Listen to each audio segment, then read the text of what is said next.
Me alegro mucho poder estar de nuevo con ustedes en la exposición de la carta del apóstol Pablo a los romanos. Y hoy llegamos al capítulo 7, los versículos 7 al 12, y el título de este mensaje es La ley no tiene la culpa.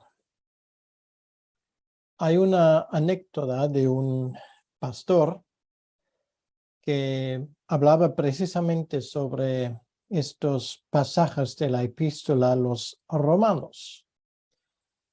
Y había una familia que asistía a ese culto y a la exposición de la palabra.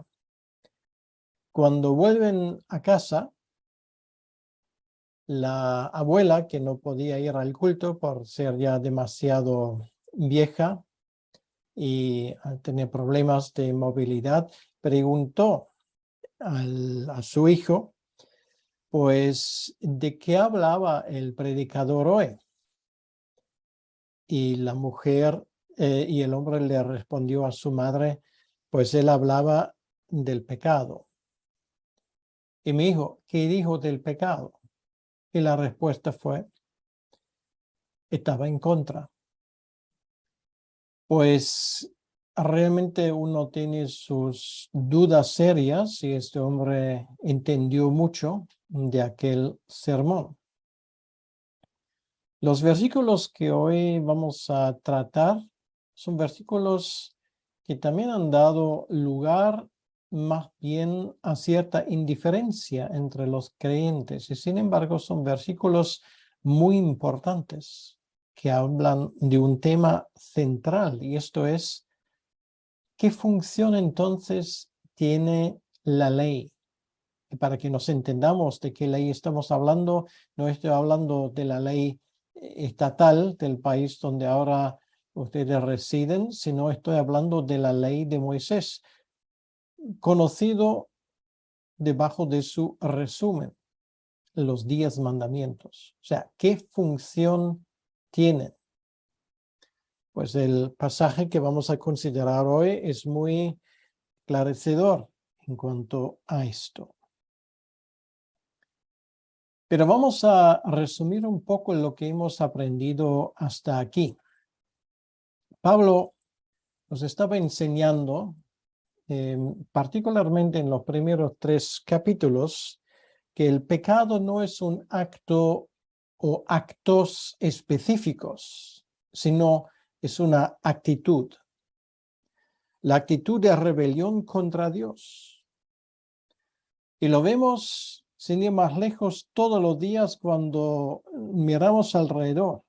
Lo vemos en el vecindario, lo vemos en nuestro trabajo, lo vemos a veces incluso en nuestra propia familia. Y lo que es peor, lo vemos todos los días dentro de nosotros. El pecado no son acciones, es una actitud que luego termina en ciertas acciones. Y esto a veces puede ser desesperante. A veces indicamos con un dedo acusador contra los que están arriba, los que están en el poder, los que nos mandan a nosotros. Y podemos enfadarnos mucho con ellos por su corrupción, por su manera de actuar, por ser injustos, indiferentes. Sabemos lo que ellos deberían hacer, pero cuando nos tocaría estar en su lugar, posiblemente haríamos exactamente lo mismo. Sabemos exactamente lo que los demás tienen que hacer y sin embargo en nuestra propia vida nos enfrentamos tantas veces con este fenómeno extraño. Nosotros tampoco somos capaces de hacerlo bien. Sabemos lo que debemos de hacer y no lo hacemos. Y sabemos lo que no debemos de hacer y lo hacemos. Y es peor todavía, el cuadro que Pablo nos pinta delante es un cuadro realmente tétrico. Y aprendemos que potencialmente todos, sin excepción, somos capaces de cualquier pecado Y tal vez ahí viene alguien que nos dice, pero esto no es así porque yo sería incapaz de matar a alguien porque apenas soy capaz de matar una mosca. Bueno, para que estés más tranquilo, te voy a recordar que Jesucristo dijo que el matar a alguien no tiene por qué necesariamente significar actuar literalmente de esa manera, sino ya es suficiente darle un apodo un poco amable a alguien, llamarle de cierta manera, o odiar. Lo mismo, como sabemos, ocurre con el tema del adulterio, no es el acto en sí como tal, que ya es grave, por supuesto, sino eso empieza con la mirada y finalmente esto en los ojos de Dios vale hacer lo mismo.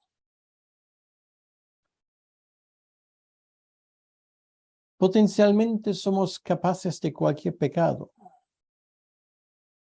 Notamos que hay una fuerza dentro de nosotros que obra en nosotros, que es una realidad y que sin embargo, por ejemplo, en la psicología moderna no se nombra, más todavía, no solamente no se nombra, sino se niega. La palabra mágica se llama pecado.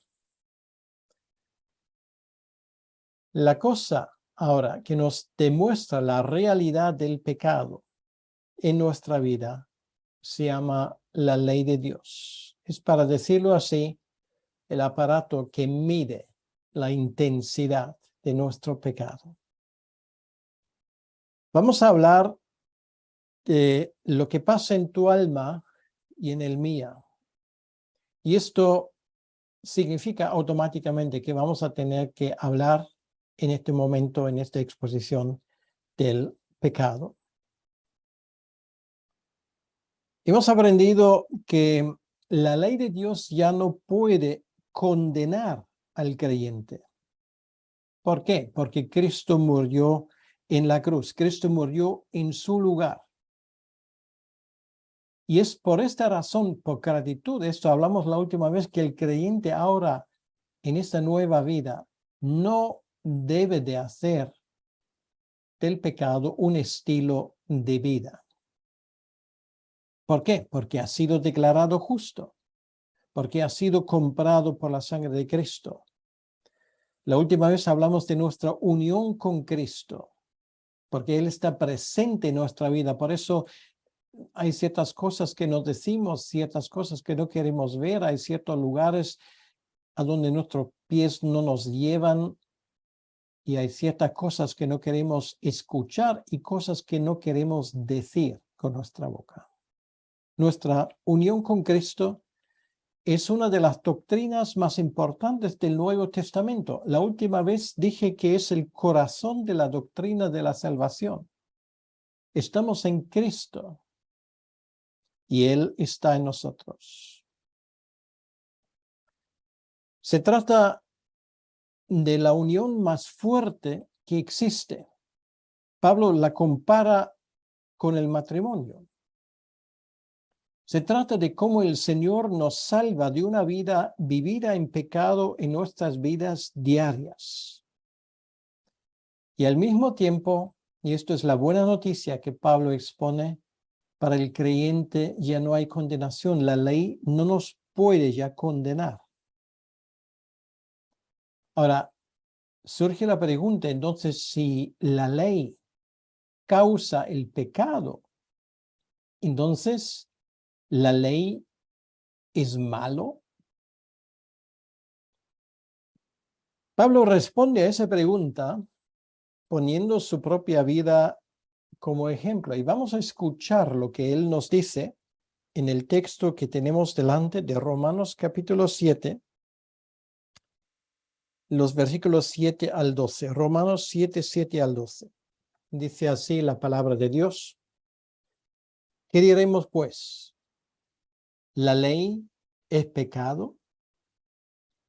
En ninguna manera, pero yo no conocí el pecado sino por la ley, porque tampoco conociera la codicia si la ley no dijera no codiciarás.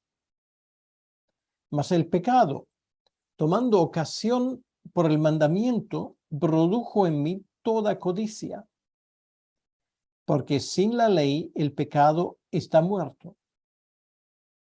Y yo sin la ley vivía en un tiempo, pero venido el mandamiento, el pecado revivió y yo morí.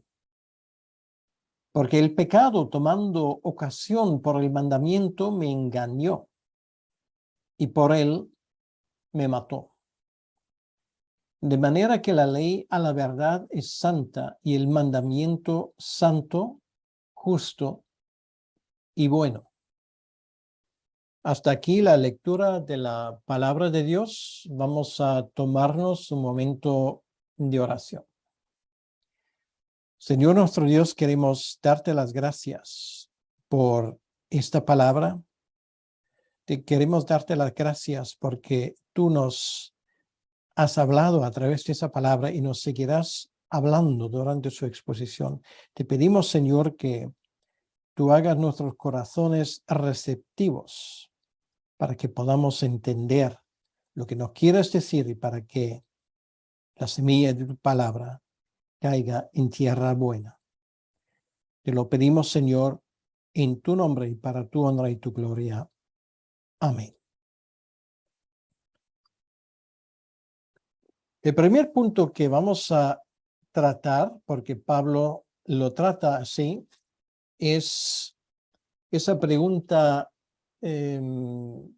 retórica que Pablo, con la cual Pablo empieza el versículo 7.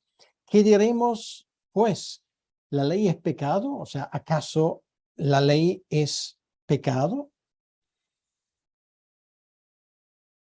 Y dice de forma muy tajante, y hemos tenido esa expresión en más que una ocasión, en ninguna manera. Esto es la negación más fuerte posible en griego.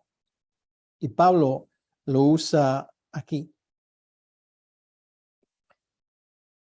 Esa pregunta de alguien imaginativo que está en un diálogo con Pablo, que es un fenómeno que vemos a lo largo de la exposición de esta epístola, esa persona ahora hace la pregunta, pues el creyente ha muerto en relación con el pecado y la ley, entonces, ¿es pecado? ¿Representa el pecado? Y una vez más, ¿de qué ley está hablando? Está hablando lo que comúnmente llamamos los 10 mandamientos. Es el resumen de la ley de Moisés. Y en cuanto a esa ley hay que decir algunas cosas. Porque en la percepción de la gente normal y corriente, su relación con la ley, con esa ley no ha cambiado.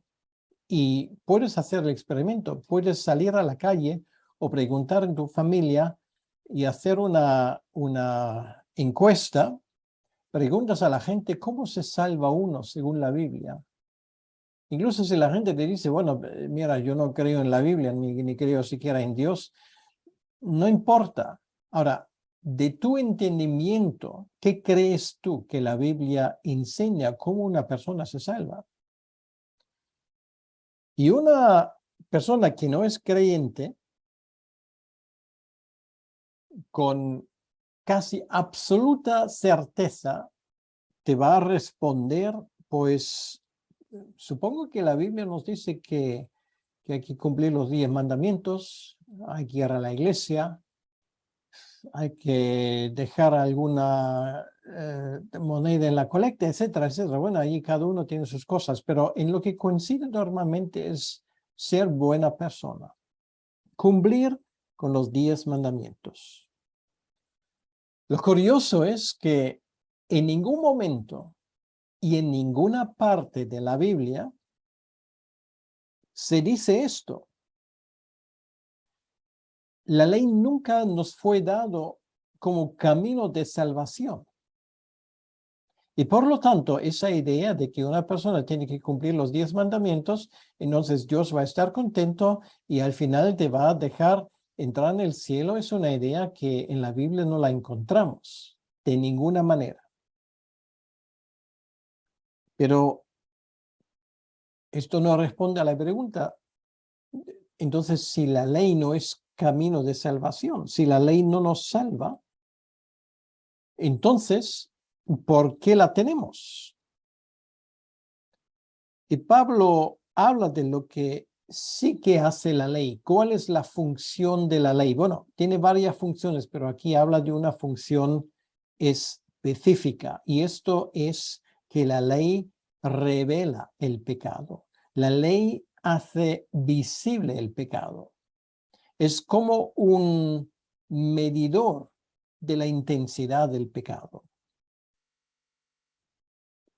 Esto lo tenemos en el versículo 7. Aquí dice, yo no conocí el pecado, sino por la ley, porque tampoco conociera la codicia, sino si la ley no dijera, no codiciarás.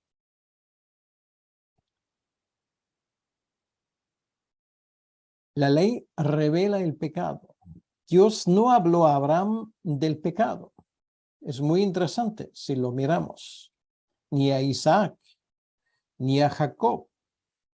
Les dio promesas, pero nada más. De hecho, da las promesas, por ejemplo, en el caso de Abraham, y hace un pacto sin esperar nada a cambio. Es un pacto, lo hemos llamado en su momento, un pacto incondicional. Bueno, de eso hablaba Pablo en el capítulo 4.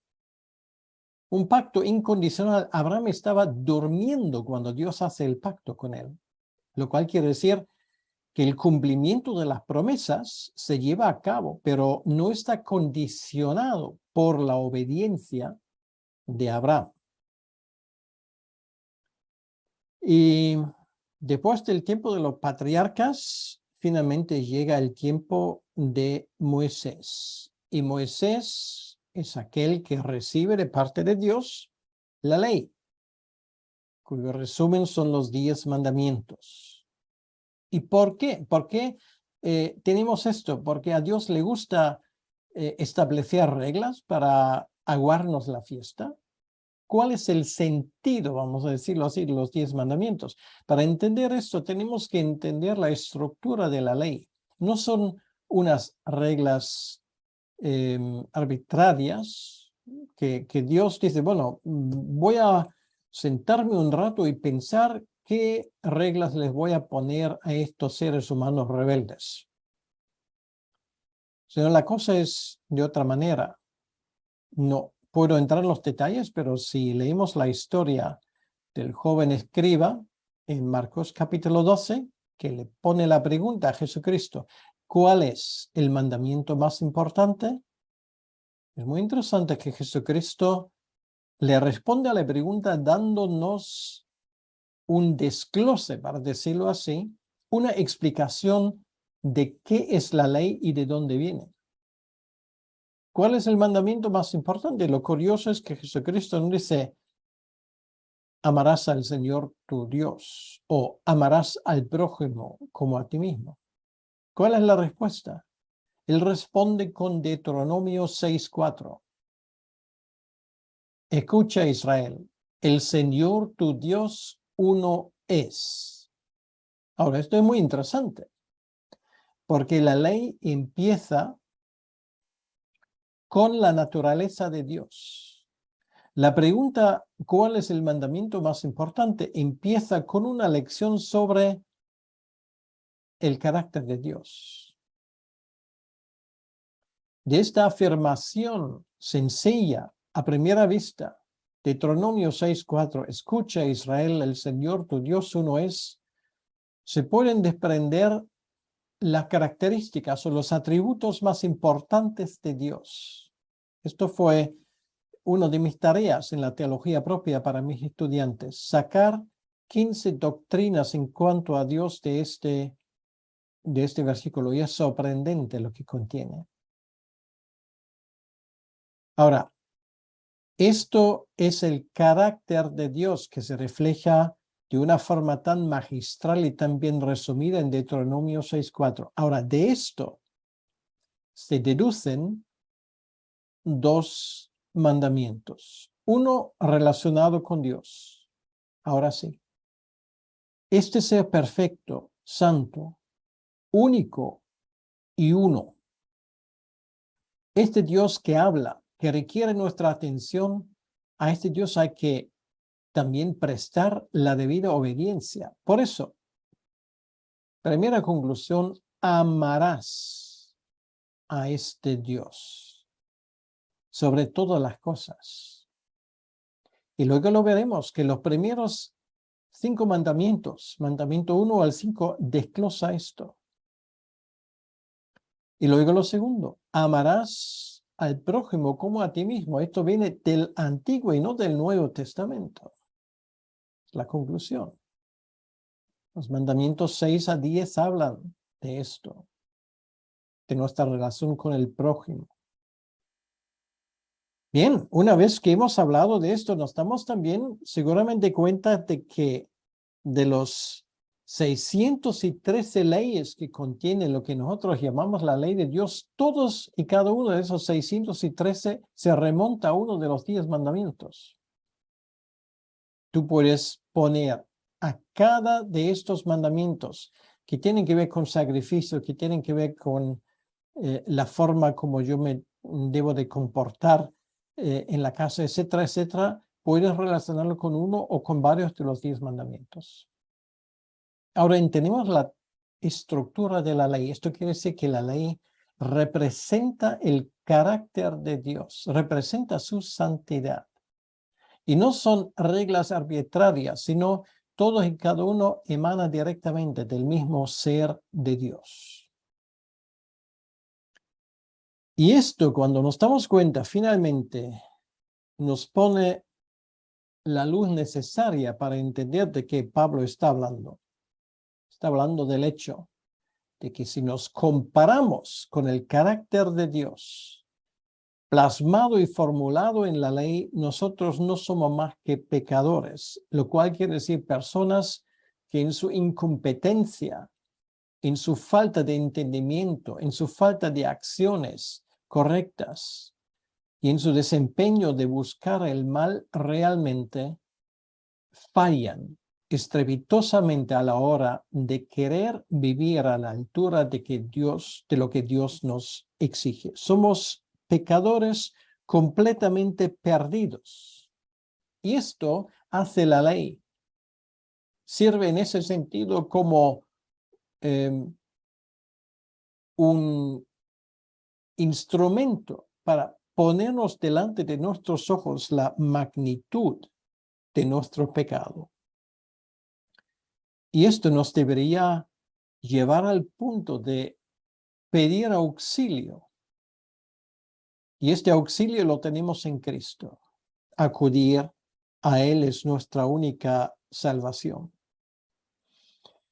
El ejemplo que Pablo nos pone aquí es muy interesante, es él mismo, y él tenía un problema particular con el 10º mandamiento. Él sabía, sin lugar a duda, como buen fariseo, los 613 mandamientos de memoria.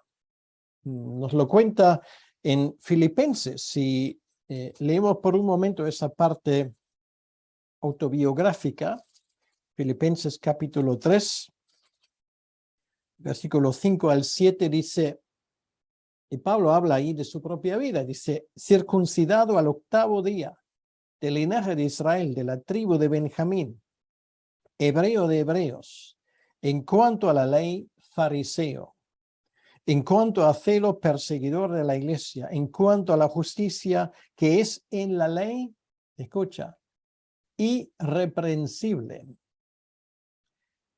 Pero cuántas cosas eran para mí ganancia, las he estimado como pérdida por el amor de Cristo. Quiere decir que finalmente Pablo se da cuenta que se ha equivocado. Y admitir esto es difícil para cualquiera de nosotros, pero aún más para un fariseo del calibre de Pablo. finalmente Dios usa la ley para que Pablo se dé cuenta, soy un pobre pecador. Y en ese sentido, la ley revela los 10 mandamientos. Bueno, ya hemos hablado tanto de los 10 mandamientos. Vamos a escucharlos un momento. Aplícalos a tu propia vida. No tendrás otros dioses delante de mí. No te harás imagen. No llevarás el nombre de Dios en vano.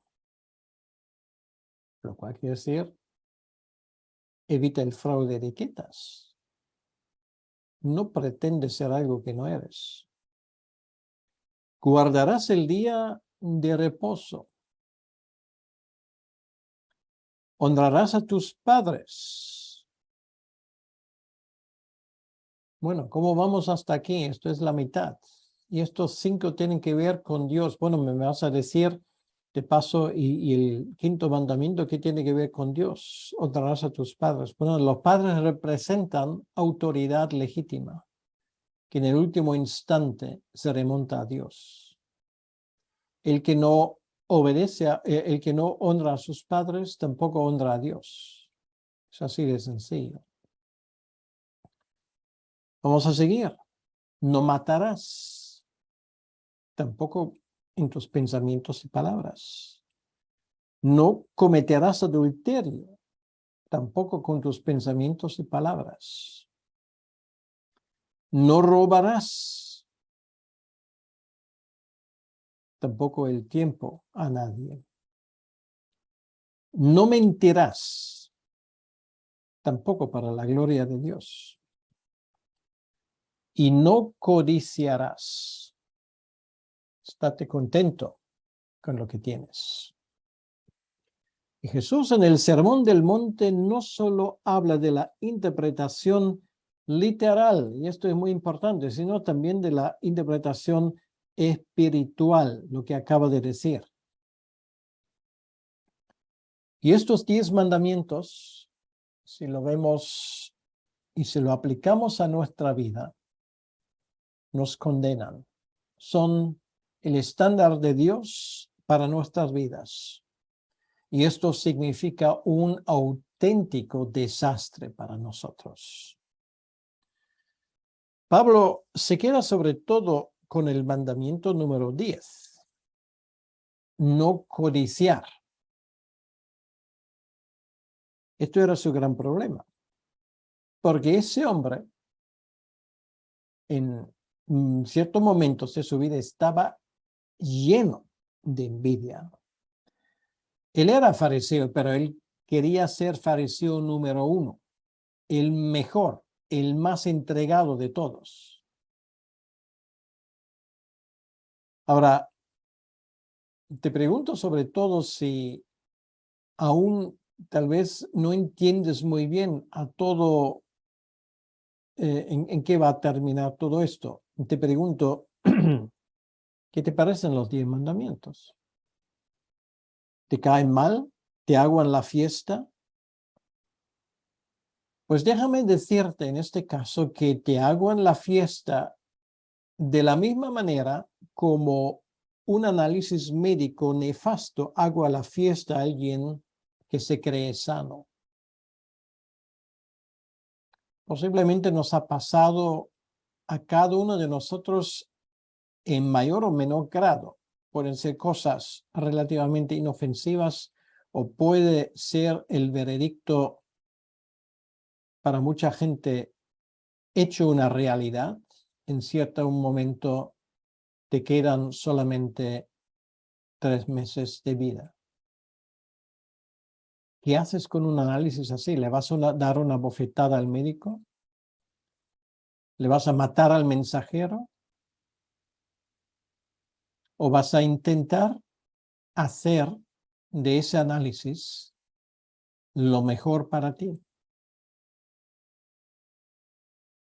Podemos considerarlo un privilegio haber oído y entendido la ley de los 10 mandamientos. Esto es como un examen médico. Puedes sentirte bien, pero estar muy enfermo. Yo he conocido gente así. Tenía una enfermedad mortal, pero no se les notaba. Aún no. Si vas al médico, él te examinará, comparará sus valores con los valores normales en un análisis. Si hay un problema, descubrirá el problema. Por eso es malo el médico. Son malos las jeringuillas, los aparatos. De ninguna manera, porque te ayudan a entender tu problema. Y así lo entendemos.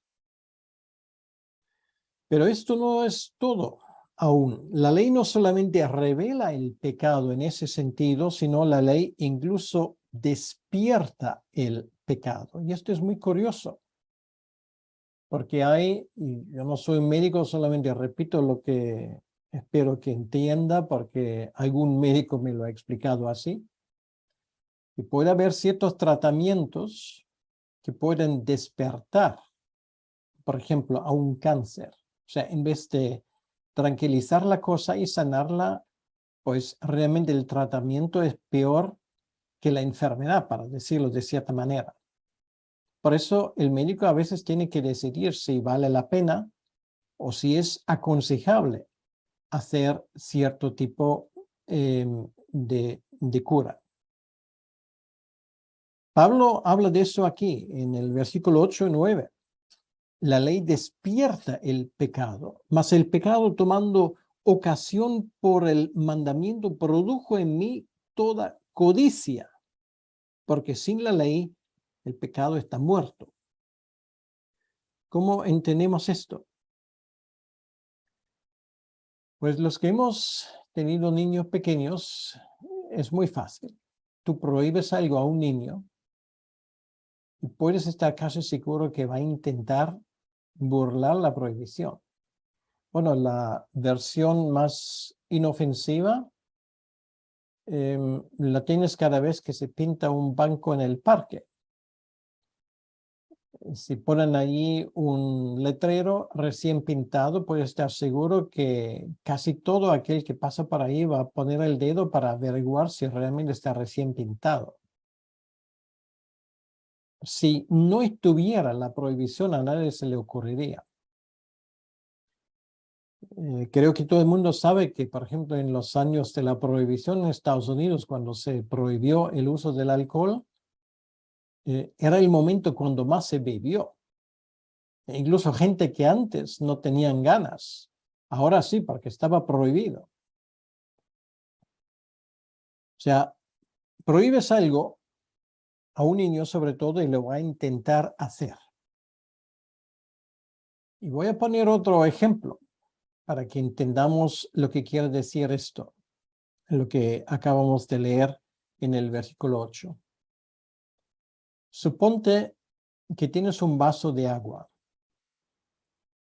Y en ese vaso de agua debajo hay una capa de polvo.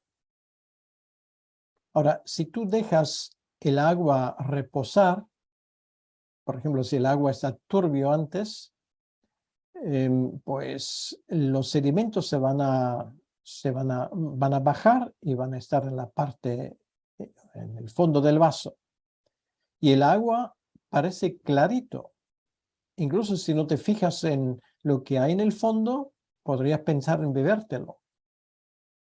Ahora, tú coges un palito o coges una cucharita y empiezas a remover. ¿Qué va a pasar? Pues todo lo que estaba en el fondo ahora sube y otra vez pues tienes un vaso turbio. Ahora, ¿esto es la culpa de la cuchara? No. No es la culpa de la cuchara. La cuchara solamente te ayuda a entender qué problema hay dentro del vaso. Y así tenemos que entender la ley. El pecado se sirve de la ley para llevar a cabo su faena destructiva. Pablo dice aquí que un día vivía sin la ley.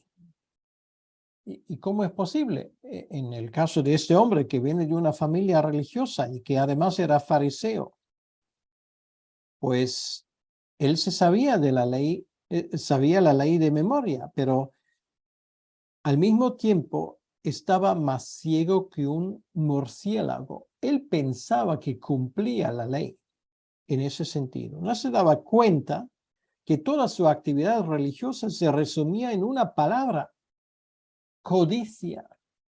Quería ser el mejor, quería tener lo que tenían otros, quería ser el número uno, iba a estar, incluso iba a estar dispuesto a andar sobre cadáveres si esto haría falta. Eso se aplica a la gente que cree que con ser un buen chico o una buena chica pueden exigir su entrada a la gloria a Dios. Y se equivocan. Así las cosas no funcionan. ¿Por qué? El ejemplo Pablo, él tenía la ley en su cabeza, pero no en su corazón. Y esto es el problema siempre. Pero ahora el Espíritu Santo a través de la ley muestra la gravedad de su situación. Y todo, absolutamente todo cambia. Pero esto aún no es todo. La ley no solamente revela el pecado y despierta el pecado, sino la ley finalmente mata.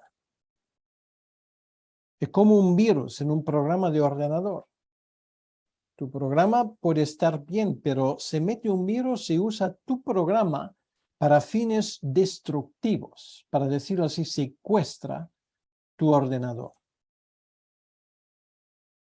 Y este es el último punto del cual Pablo habla aquí, versículo 9. Y yo sin la ley vivía en un tiempo, o sea, quiere decir, sin entender realmente lo que era la ley. Pero venido el mandamiento, el pecado revivió y yo morí. Este es el último punto. Al final todo se tuerce. Los judíos que tenían la ley lo convirtieron en un sistema de salvación por obras. El resultado fue la muerte espiritual de toda una nación. Realmente cuando leemos esto, nos deberíamos asustar. Venido el mandamiento, el pecado revivió y yo morí. Lo que hace la ley es demostrar a Pablo de que todos sus esfuerzos no sirven para nada. Y la ley no solamente causa la muerte, sino además certifica la muerte. Dice Pablo, y hallé que el mismo mandamiento que era para vida, a mí me resultó para muerte. ¿Sí? La ley es santa porque refleja a Dios. Todo lo que la ley exige es bueno, pero para nosotros, al encontrar una analogía destructiva dentro de nosotros, la ley nos da la puntillada. Realmente no es la ley que mata, es el pecado. La ley solamente certifica la defunción. Y vemos el poder terrible del pecado. Dios hace que de lo malo salga algo bueno, y esto es la buena noticia. Pero el pecado hace que de las cosas buenas de Dios salga lo malo. Por eso también esto se aplica a la ley. La ley finalmente certifica que el paciente ha muerto, porque la enfermedad que tiene, incluso con ese tratamiento, se pone para peor. La luz ilumina y demuestra realmente la gravedad de la situación. Dios les daba la ley y la ley empeoraba la situación en Israel. ¿Has visto alguna vez la historia de Israel? Bueno, en los tiempos de Abraham, de Isaac, de Jacob, bueno, había los problemas que había pero había realmente un desarrollo para mejor. Se formó un pueblo, incluso en los peores momentos en Egipto. Sí, la gente clamaba a Dios, pero eran un pueblo. Intentaban obedecer a Dios. Y ahora salen de Egipto, reciben la ley y empiezan los problemas. Y la historia de Israel es una historia de problemas continuas, porque una y otra vez se chocan con el mismo impedimento, y este impedimento se llama la ley. Dios les daba la ley y la ley empeoraba la situación en Israel. Y finalmente llegaron a una situación donde clamaban por misericordia. Algunos, no todos. Y esta es una de las funciones de la ley, mostrarnos nuestra situación, llevarnos a la desesperación. Es el uso pedagógico de la ley. Pablo habla de eso en la carta a los Gálatas. Es como un profesor que nos ayuda a entender que no sabemos nada. No es necesariamente un buen profesor que hace esto, pero ayuda. Ayuda porque ahora el profesor puede empezar a enseñarnos. Y esto es lo que hace la ley. Nos enseña que no sabemos nada y no tenemos nada que traer delante de Dios. La ley tiene 3 características. Pablo lo menciona aquí. La ley es santa, justo y es bueno. Vamos a hablar muy brevemente de esas 3 características. La ley refleja el carácter de Dios. Y santa significa que está apartado de la misma manera que Dios está apartado, es distinto. No es comparable con los dioses de ese mundo. No hay otra revelación que se puede ni de lejos comparar con la ley de Dios. Hay tantas cosas que hay en la ley que son una auténtica maravilla. Por ejemplo, el Salmo 19, los versículos 7 a 11 son un himno a la perfección de la ley. Reflejan el carácter de Dios. La ley es santa, lo cual quiere decir que en esto es igual que Dios, pertenece a Dios, nos habla de Dios, nos revela a Dios y nos damos cuenta que en su presencia realmente no damos la talla. Segundo lugar, la ley es justo. Habla de injusticia y esto realmente nos debería ayudar a entender lo que es justicia.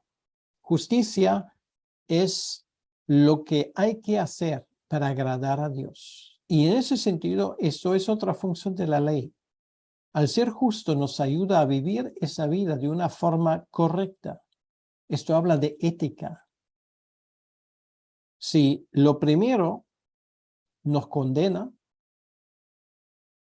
lo segundo nos ayuda a vivir. La ley es justa. Nos enseña cómo vivir. Habla de rectitud, habla de coherencia.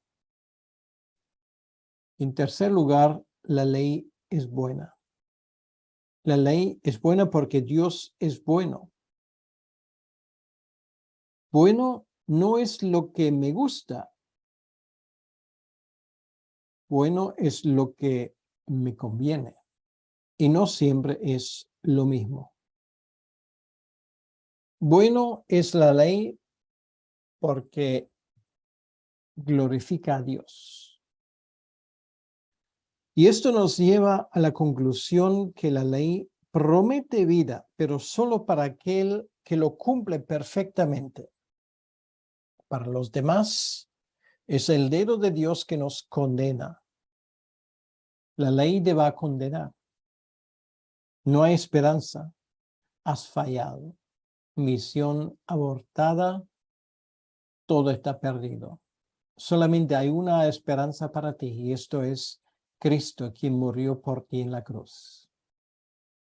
Y eso es la buena noticia. Cristo cumplió las exigencias de la ley.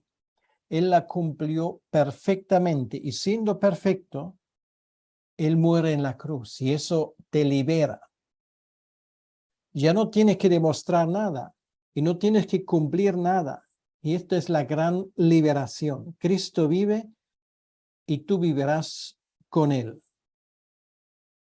No tienes que demostrar que eres salvable. Eres salvo por sus méritos.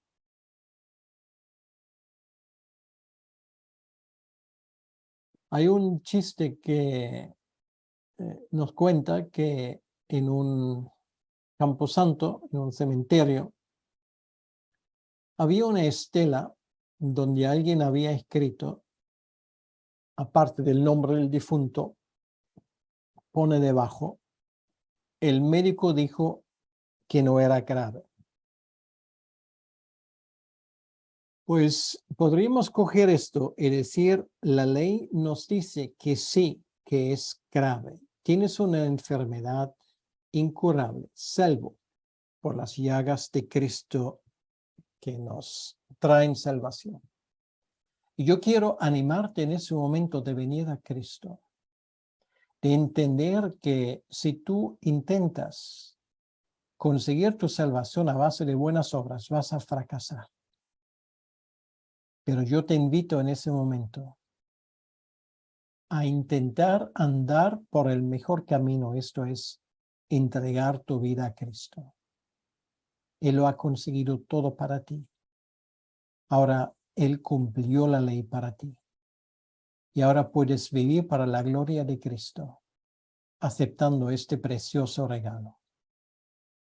Esta es la realidad y yo te animo. Vamos a orar un momento. Señor nuestro Dios, te damos las gracias en este momento por lo que tú has conseguido en la cruz. Gracias, Señor, por tu salvación tan increíble que ha llegado a nuestras vidas. Ayúdanos, Señor, que la ley haga su función en nosotros. En primer lugar, nos demuestra nuestro pecado.